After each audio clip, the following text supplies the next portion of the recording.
क्या आपको पता है कि सांप मुंह से अंडे देते हैं? क्या आपने ऐसा कभी देखा या सुना है? शायद नहीं। तो आखिर ये किस प्रजाति का सांप है जो मुंह से अंडे देता है?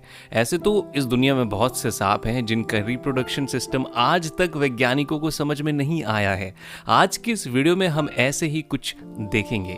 क्या आपने कभी किसी सांप को अंडे देते हुए देखा है? अगर नहीं तो आपको बता दें कि सांपों की दुनिया हम इंसानों की दुनिया से काफी हद तक अलग होती है।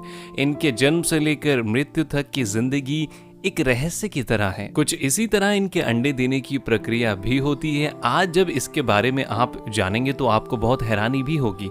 अगर आपको ऐसा लगता है कि हर सांप अंडे देता है तो शायद आप गलत हैं, क्योंकि सांपों की ऐसी कई प्रजाति होती हैं जो अंडे देती हैं और कई ऐसी भी होती हैं जो जीवित बच्चों को जन्म देती हैं। जो सांप अंडे देते हैं उन्हें ओविपेरस स्नेक्स कहा जाता है। जो सीधा बच्चों को जन्म देते हैं उन्हें विविपेरस स्नेक्स कहा जाता है। हालांकि सांपों की प्रजाति में केवल 70% साथ ही ऐसे होते हैं जो अंडे देते हैं और 30% ऐसे होते हैं जो जीवित बच्चों को जन्म देते हैं। तो आखिर आज आपको ये पता लग ही गया कि हर सांप अंडे नहीं देता। तो चलिए जानते हैं इनके अंडे देने की प्रक्रिया को। अब ये तो आप जानते हैं कि भले एक नारी हो या फिर सांप, बच्चा पैदा करने के लिए स्पर्म्स की जरूरत होती है, जो इन्हें दो विपरीत लिंग के मिलने पर ही मिलते हैं। मिलन की बेला के लिए हर मादा सांप एक विशेष मौसम का इंतजार करती है।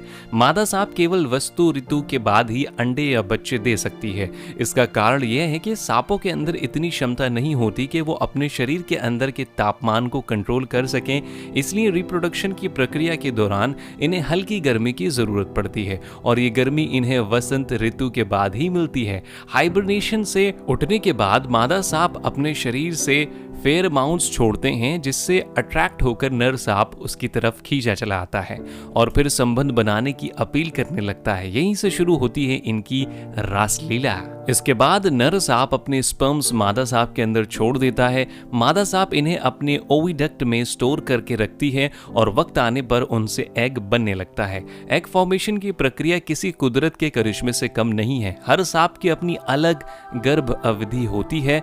अगर बहुत जहरीले सांपों की बात करें, इनकी अवधि लगभग 166 दिन की होती है। वहीं कोबरा की लगभग 50 से 60 दिन तक की होती है। इसके अलावा घने काले सांप की अवधि 80 से 90 दिन तक की होती है। पाइथन सांपों की अवधि 44 से 55 दिन के बीच में होती है। तो ये बात तो आपको समझ में आ गई होगी कि हर सांप अपने हिसाब से अंडे देता है।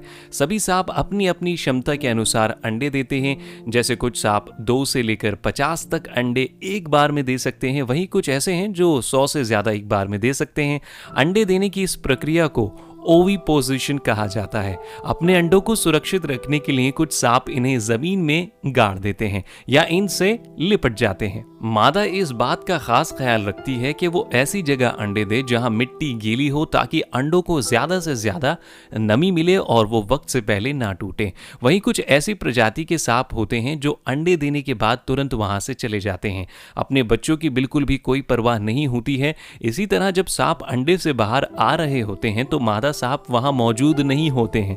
वहीं जरा उनका सोचिए, जो सांप अपनी जान से ज्यादा अपने अंडों की परवाह करते हैं, अगर गलती से आपने उनके अंडे चुरा लिए तो ना जाने आपका क्या होगा। कभी कभी अगर इन्हें कुछ खतरा नजर आता है तो ये कुछ ऐसा कर जाते हैं जो आप सोच भी नहीं सकते। सबसे पहले ये अपने मुंह से सारा खाना बाहर निकालते हैं और उसके बाद एक एक करके अपने अंडों को निगल जाते हैं। फिर सुरक्षित स्थान पर जाकर इन्हें उगल देती हैं। वीडियो के शुरू में जो आपने एक क्लिप देखी है वो कुछ इसी प्रकार की थी, जहां एक सांप अपने अंडों की सुरक्षा कर रहा था।